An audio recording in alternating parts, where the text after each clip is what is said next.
नमस्कार, मैं हूँ शिवानी और आप देख रहे हैं जर्नो मिरर। आज दिल्ली दंगे को करीब 2 साल से भी ज़्यादा पूरे हो चुके हैं और ऐसे में हमें देखना ज़रूरी है कि कई लोग स्टूडेंट एक्टिविस्ट और सोशल एक्टिविस्ट और जर्नलिस्ट जेल में बंद हैं। आज हम खालिद सैफ़ी जी की वाइफ़ के साथ मौजूद हैं, नरगिस जी के साथ। आज हम उनसे बात करेंगे और पूरी चीज़ जो अभी तक वो 2 साल से बंद हैं जेल में, उसके बारे में पूछेंगे। नरगिस जी, मैं सबसे पहले आपसे शुरुआत से पूछना चाहूँगी कि जब उनको जेल ले जाया गया था, तब आपको उसकी खबर थी और उस वक्त क्या हुआ था? इसीलिए खालिद को 26 फरवरी 2020 को अरेस्ट करा गया था कुरैशी प्रोटेस्ट के बाहर से। खालिद उस टाइम पे घर पे ही थे। दिल्ली दंगों का माहौल चल रहा था और यहाँ हमारे यहाँ कुरैशी में प्रोटेस्ट चल रहा था, तो CNRC का, तो जिसकी वजह से यहाँ भी पुलिस हर वक्त ही तैनात रहती थी कि कब इन लोगों को उठाना है, नहीं उठाना है। दंगों के दौरान ही यहाँ पर भी अफरा तफरी मची हुई थी और उसी चीज़ का फ़ायदा उठा के जो हमारे इलाके की पुलिस है उसने 26 तारीख को सुबह में आके कुरैशी प्रोटेस्ट तोड़ना शुरू कर दिया। मेरे घर के थोड़ा पीछे ही है वो प्रोटेस्ट। जब वहाँ प्रोटेस्ट तोड़ना शुरू करा तो पुलिस ने वहाँ पे फायरिंग करी और आंसू गैस के गोले छोड़े। वो सब वीडियोस आपको सोशल मीडिया पे मिल जाएंगी। कैमरे तोड़े सबसे पहले, और उसके बाद में जब हमारे यहाँ रोड पे बहुत अफरा तफरी, भीड़ भाग रही थी, इधर से उधर शोर मच रहा था। खालिद यहाँ के एक जिम्मेदार इंसान हैं। कई बार भी कुरैशी प्रोटेस्ट में रात को 3 बजे भी एक बार पुलिस ने क्रैकडाउन करने की कोशिश करी थी। कब्रिस्तान में घुस के लाइट काट दी थी, वहाँ पे सोती हुई महिलाओं के ऊपर पंडाल गिर गया था। तो वो सब भी खालिद गए थे वहाँ। वो खालिद का एक वीडियो है, रात के 3 बजे का लाइव वीडियो था, वो बहुत वायरल हुआ था। तो उस चीज़ की वजह से लोगों ने सोचा कि हम खालिद को, मतलब खालिद भाई को यहाँ बुला लेते हैं, शायद वो पुलिस वालों से बात करके आराम से मामला हल हो जाए। पर शायद पुलिस ने कुछ और ही सोच रखा था। खालिद के पास लगातार यहाँ फ़ोन बज रहे थे। 25 तारीख की रात को भी खालिद एम्बुलेंस वगैरह का अरेंजमेंट कर रहे थे, दंगों की जगहों पे भिजवाने का, दवाइयाँ पहुँचवाने की कोशिश कर रहे थे। तो पूरी रात ही वो जागे रहे थे, फ़ोन पे लगातार उनकी बातें चल रही थी। पर 26 तारीख की सुबह मुझे नहीं पता था कि हमारे साथ कुछ ऐसा हो जाएगा जिसका मैंने सोचा भी नहीं था, कभी अंदाज़ा भी नहीं था। वो घर थे, घर में हमने नाश्ता वाश्ता बना के करके फ्री हुए तो एकदम मेरी रोड पे शोर आना शुरू हो गया।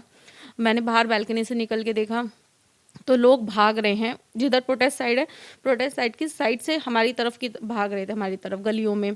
फिर पीछे से पुलिस दिखाई दी थी आती हुई। तो खालिद के पास फ़ोन आया तो उन्होंने फ़ोन पिक करके किसी ने बुलाया उनको वहाँ। तो मुझे बोलते हैं कि मैं भी आता हूँ 10 मिनट में।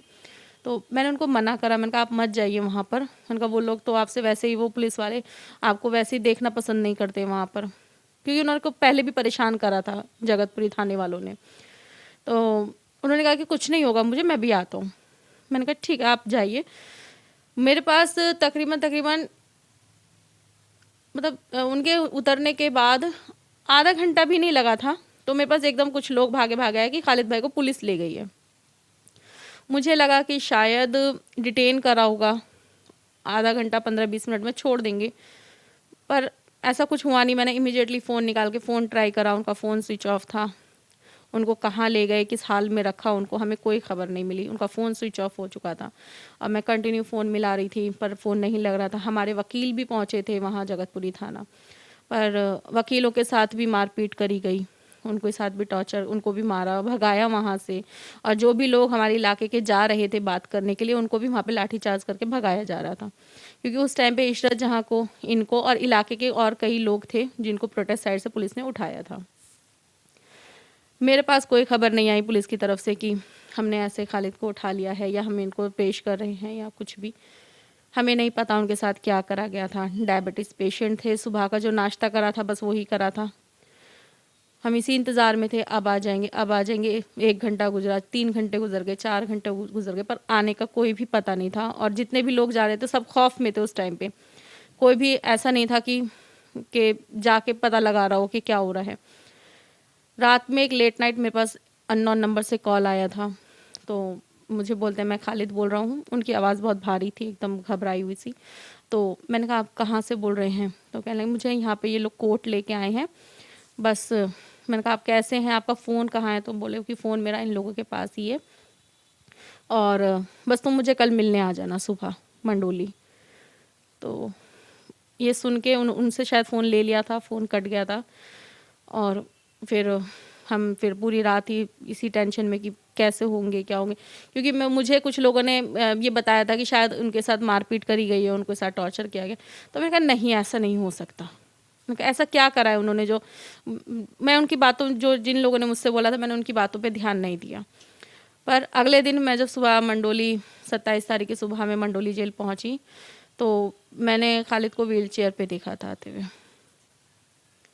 मैंने अपने जो उस टाइम पे हम एक दूसरे से बात नहीं कर पाए थे, क्योंकि मेरी हालत ही नहीं थी उनको उस हालत में देख के कि मैं उनसे कुछ पूछ पाऊँ कि ये सब क्या हुआ। पर जो मैंने देखा था वो था उनकी दाढ़ी नोची हुई थी, यहाँ सारे बाल नहीं थे उनके, यहाँ पे सारा उनका नखूनों से नोचा हुआ था, जैसे बाल पकड़े होंगे या जो भी था। यहाँ सारे निशान थे उनके चेहरे पे, उनके उंगली में फ्रैक्चर था, उनके हाथों पे पूरे पे डंडों के निशान थे, उनके घुटने तक दोनों पैरों पे प्लास्टर था, व्हील चेयर पे थे वो। तो बाद में इस बात के बारे में पता चला था कि उनके मसल डैमेज कर दिए गए थे और दोनों पैरों में फ्रैक्चर था हड्डियों में। और ये वो चोटें थी जो मुझे सामने से दिखाई दी, ये हाथ के इधर और कमर वमर पे। तो जब मेरी उनसे बात हुई थी नेक्स्ट टाइम मैं दोबारा गई थी, तब उन्होंने बताया था कि कितना टॉर्चर करा था। तो हमें समझ में ही नहीं आ रहा था कि ये क्यों करा गया है। क्या सिर्फ और सिर्फ प्रोटेस्ट करने की वजह से कि इनको इस चीज़ की सज़ा दी गई है। फिर एक चीज़ थी 14 तारीख को, फिर 14 दिन के बाद जब उनको कोर्ट में पेश करा गया, वो सब लोगों ने उनका वीडियो देखा था। जब मैंने यहाँ लोगों को आके नेक्स्ट डे 27 तारीख की शाम में, जब दोपहर में सब लोग आए मुझसे मिलने की, खालिद भाई कैसे हैं कैसे हैं, तो मैंने उनको सबको बताया कि उनकी हालत ऐसी है। तो यहाँ बहुत लोग खौफज़दा हो गए। फिर उसके बाद में यहाँ पुलिस ने भी बहुत बुरा लोगों के साथ व्यवहार करा था, बहुत लोगों को पकड़ा था, उठाया था, पूछताछ। और तो एकदम इतना खौफज़दा माहौल था कि कोई आना बंद कर दिया लोगों ने, खुद के रिश्तेदारों ने भी बंद कर दिया था यहाँ आना। मैं और मेरे बच्चे एकदम तनहा रह गए थे और कोई मिलने नहीं आने वाला था। फिर 14 दिन के बाद जब उनको कोर्ट में पेश करा, वो वीडियो सबने देखा था कि वो किस तरीके से व्हीलचेयर, पहली वीडियो वही आई थी उनकी टॉर्चर के बाद। उस दिन वो जो उनके चेहरे पे मुस्कुराहट थी वो सबने तो 14 दिन के बाद देखी थी, मैंने वो अगले दिन ही सुबह देखी थी।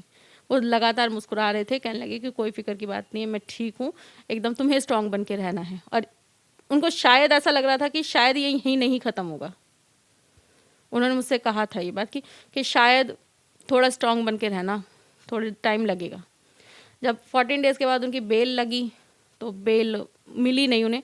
बेल एकदम से उनको दूसरे केस में अरेस्ट कर लिया गया, FIR 59 में। उसी दिन एक इंसान व्हील चेयर पे है, उसे चला नहीं जा रहा, वो परेशान है, उसको हम उनके फैमिली वालों से मिलने नहीं दिया गया इतने टॉर्चर के बाद, उनको सही इलाज मुहैया नहीं करवाया गया। हमें नहीं पता किस जेल वाले ने कौन से हॉस्पिटल में लेके गए, हमें नहीं पता वो कैसे ठीक हुए, क्योंकि अंदर के माहौल के बारे में तो जब बाद में हम जब बातें करते जा रहे थे तभी पता चला कि अंदर के क्या हालात हैं। कोविड के दौरान के बहुत बुरे हालात थे वहाँ। तो उनको किस तरीके से वहाँ रखा गया था हमें नहीं पता चल रहा था। फिर उनको उठा के 14 दिन के लिए यहाँ लोधी कॉलोनी है स्पेशल सेल, वहाँ लेके आ गए थे। वहाँ मुलाकात पे हम जाते थे तो एक अलग सा ही माहौल था, मेंटली स्ट्रेस था उनके ऊपर बहुत ज़्यादा। तो हमें समझ में ही नहीं आ रहा था उस वक्त में, ख़ासतौर से मुझे तो ये बिल्कुल भी पता नहीं चल रहा था कि ये सब हो क्या रहा है, कि पहले उस केस में थे, अभी ये वाला कौन सा केस लगा है। बहुत से लोगों ने कहा UAPA बहुत ये है वो है, बहुत ख़तरनाक है। मुझे ये भी नहीं समझ में आया था कि UAPA है क्या और ये क्यों है। कभी जेल थाना ये सब का कोई मामला रहा ही नहीं। तो उन्होंने कहा कि कुछ नहीं होगा, हम लोग ठीक हैं एकदम। हम जब इंसान के अंदर खुद के अंदर इस बात का कॉन्फिडेंस होता है कि हमने कुछ गलत नहीं करा तो हिम्मत अपने आप आती है। और जिन लोगों को मैंने देखा है, जो खालिद को मैं जानती हूँ अच्छे से, क्योंकि वो अपने घर में भी अपने बच्चों तक से भी ऊंची आवाज़ में बात नहीं करते, और जितने भी उनके लोगों के आसपास के लोग हैं वो बहुत ही अच्छे तरीके से उनको जानते हैं। यहाँ पूरे इस इलाके में खालिद की पैदाइश है, वो इसी इलाके में पैदा हुए थे और 40 साल से वो यहीं हैं। तो यहाँ इलाके का एक एक बच्चा उनको जानता है। तो एक ऐसे इंसान को जिसके सोशल मीडिया वो उसका कुछ छुपा हुआ है ही नहीं, वो अगर वो दिवाली मना रहे हैं CP में खीर बांट के लोगों को खिला रहे हैं, वो भी सोशल मीडिया पे, वो ईद भी सोशल मीडिया पे मनाते हैं, सब के लोगों से किस तरीके से प्यार मोहब्बत। और ऐसा नहीं कि अपने इलाके में, एक ऐसी जगह जहाँ पे हर किसी का आना जाना होता है। हर एक खालिद का फ़ोटो वायरल हुआ था जिसके अंदर वो एक भगवा कलर की ड्रेस पहन के अंकल उनको खीर खिला रहे थे खालिद। वो एक हर फ़ोटो है उनका एक अलग ही स्टोरी बयान करता है। वो अंकल डायबिटीज़ के पेशेंट थे, वो पहले उस खीर को मना करके आगे चले गए। फिर उन्होंने आगे जाके पोस्टर पढ़ा कि ये ईद की खीर है। वो वापस आते हैं खालिद के पास और उनसे कहते हैं कि मेरे को डायबिटीज़ है, मैंने इसलिए खीर मना करी थी, पर जब मैंने इसको पढ़ा कि ये ईद की खीर है तो मैं ये ज़रूर लूँगा। तो उन्होंने एक चम्मच खुद खालिद के हाथ से ली थी। तो एक ऐसे इंसान को जो प्यार बांटता है, मोहब्बत बांटता है, उसको इस तरीके का टेरर एक्ट लगा के, यूएपीए लगा के 2 साल से अंदर भेजा हुआ है। वो केस तो यूएपीए का तो एक केस लगा ही लगा और एक उसके बाद उनको फिर वापस मंडोली जेल भेज दिया गया। फिर पता चला, हमें एक कॉल आया कि हम उनको यहाँ सनलाइट कॉलोनी लेके आए हैं, क्राइम ब्रांच, आप यहाँ मिलने आइए। अब एक के बाद एक ही चीज़ बार बार रिपीट करके आप उनके ऊपर अलग अलग करके 3 केस लगा दिए। तो वो बेसिकली उनको अंदर ही रखना चाहते हैं। मुझे जो समझ में आया, उनको नहीं पसंद कि आप किसी के हक़ की आवाज़ उठाओ, उनको नहीं पसंद आप रोड पे निकलो, आप अपने हक़ के लिए आवाज़ उठाओ, आप अपने लोगों की आवाज़ बुलंद करो, अपने लोगों की हिम्मत बनो। आपको लगता है जानबूझ के उनको किसी कॉन्स्पिरेसी में बार बार फंसाया जा रहा है ताकि वो जेल में ही रहें, बाहर ना आ पाएँ, लोगों को सच ना पता चल सके? अब आप जैसे कहती हैं कि वो इतने अच्छे इंसान थे, उनके सोशल मीडिया पे इतनी चीज़ें हैं, लेकिन जब आपके रिश्तेदारों को, आसपास के लोगों को ऐसे पता चलता है कि उन पे मतलब एंटी टेरर एक्ट जो है केस लगा है, उसके बाद लोगों का बिहेवियर आपके तरफ कैसा था? मतलब वो आपको सपोर्ट कर रहे थे या वो आपको ऐसी नज़र से देखते थे कि मतलब कह देते हैं मीडिया ट्रायल इतना हुआ, आतंकवादी बोल दिया जाता है, जिहादी बोल दिया जाता है, तो कैसा मतलब सबका वो था बिहेवियर आपकी तरफ? देखिए, एक अपने जो एक दिल के करीब होता है ना, वो वाले इंसान हैं वो, और वो सभी के बिल्कुल एकदम करीब हैं। ऐसा किसी के मतलब मुझे रवैये में फ़र्क नज़र नहीं आया। चाहे एक खौफ होता है पुलिस का, कोई जल्दी से किसी केस में मतलब किसी चीज़ में इन्वॉल्व नहीं होना चाहता, शायद उस वजह से लोगों ने कम कर दिया था। पर खालिद के लिए किसी का भी रत्ती बराबर भी प्यार, मोहब्बत, इज़्ज़त कम नहीं हुई है। यहाँ हर कोई उनसे, यहाँ नहीं, जितने भी उनको पूरे इंडिया में जहाँ जहाँ जो लोग उनको जानते हैं, सब उनसे बहुत मोहब्बत करते हैं। और उसी मोहब्बत और प्यार की वजह से हम लोग 2 साल से इतने मजबूती के साथ उनके साथ खड़े हुए हैं, और जितने भी लोग उनको प्यार करते हैं वो सब उनके साथ खड़े हुए हैं। और हमें नहीं, ये एक मीडिया ट्रायल जो हुआ था उनका, शायद हमारी हिम्मत तोड़ने के लिए था, हमें एक तरफा करने के लिए था कि इनको बिल्कुल छोड़ दिया जाए, इनके खुद के लोग इनको छोड़ दें। वो मुझे जो समझ में आया था। और एक वक्त में हमें ऐसा लगा भी था कि शायद हम अलग से हो गए हैं। हमें ऐसा लगा था कि हमारे खुद के लोगों ने हमें छोड़ दिया है। मुझे खुद को लगा था कि इसका इफ़ेक्ट मेरे बच्चों पे पड़ेगा, मुझ पे पड़ेगा। मैं लगातार अपने बच्चों से इस बारे में बात करती रहती हूँ, उनके अब्बू के बारे में बात करती हूँ। तो मेरे बच्चे क्या बताती हैं आप उनको? कभी तो पूछते होंगे, शुरू में तो पूछते होंगे कहाँ गए हैं अब्बू? नहीं, उनको शुरू से पता है। हाँ, उनको शुरू से पता था उनके अब्बू क्या करते हैं, उनको पता है। मेरे बच्चे खुद कई बार अपने अब्बू के साथ में प्रोटेस्ट वगैरह में गए थे, कई जगह पे, जैसे सीरिया एम्बेसी पे हुआ था प्रोटेस्ट, और बहुत सारी जगहों पे प्रोटेस्ट हुए थे। नजीब के केस का हुआ था CBI के बाहर, वहाँ भी गए थे। तो उनको पता था कि उनके अब्बू क्या करते हैं, उनको पता था कि वो आवाज़ उठाते हैं जहाँ पर कोई नाइंसाफ़ी होती है, किसी की मॉब लिंचिंग हो गई, किसी को कुछ हो गया, तो वो आवाज़ उठाते हैं। और उनको फ़ख्र है अपने अब्बू पे, और उनको पता है कि वो किसी गलत काम में उनके अब्बू अंदर नहीं गए। उन्होंने देखा था कि उनके अब्बू किस तरीके से परेशान थे। नमाज में कोई इंसान रोता है ना, जब कोई, तो अपने लिए रोता है, अपने लिए प्रेयर करता है कि मुझे ऐसा कर दो, मुझे ये चाहिए, मुझे वो चाहिए। हमने उनको देखा था, हम उनके साथ बैठे रहते थे कि हम उस दंगों के दौरान कि किसी तरीके से ये रुक जाए, किसी तरीके से ये सब बंद हो जाए। वो खुद परेशान थे, कभी वो इस ऑफिस जा रहे हैं, कभी किसी पुलिस वाले से बात कर रहे हैं, कभी कहीं जा रहे हैं, पर कहीं से कोई उम्मीद नज़र नहीं आ रही थी। ऐसा लग रहा था कि एक हिस्सा छोड़ दिया गया है जलने के लिए 3 दिन के लिए। मेरी खुद की नंद वहाँ रहती थी मुस्तफ़ाबाद, हम लगातार उनसे बातें कर रहे थे क्योंकि वो उनकी बेटियां हैं, खौफज़दा थी वो भी, पर वहाँ से निकलने का कोई रास्ता नहीं था।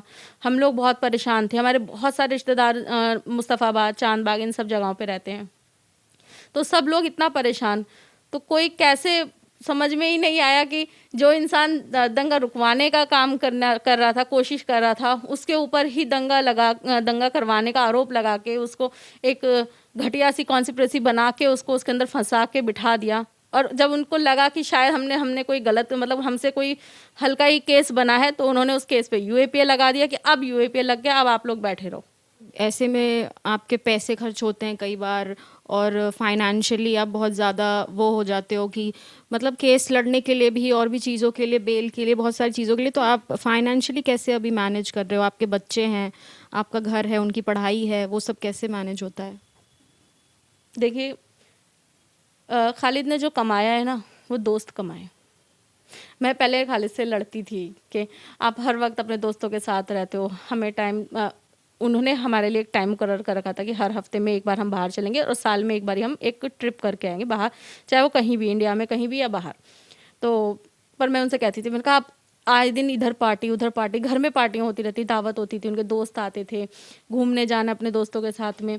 तो मुझे उस टाइम पे ऐसा लगता था कि पता नहीं क्यों ये ऐसा करते हैं, इतना क्यों घूमते हैं। पर जब मुझे इस बात का एहसास, जब वो अरेस्ट हो गए ना, उसके बाद पता चला कि उन्होंने जो कमाया वो अपने दोस्त कमाए थे, और एक एक दोस्त उनका बेशकीमती है।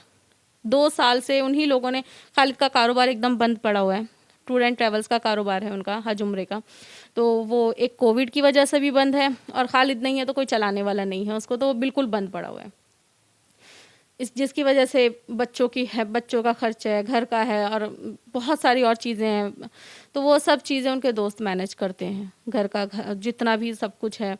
और मैं उनका नाम लेके उनको मतलब वो नहीं करना चाहती, पर वही सब लोग हैं जो घर का सारा मैनेज करते हैं।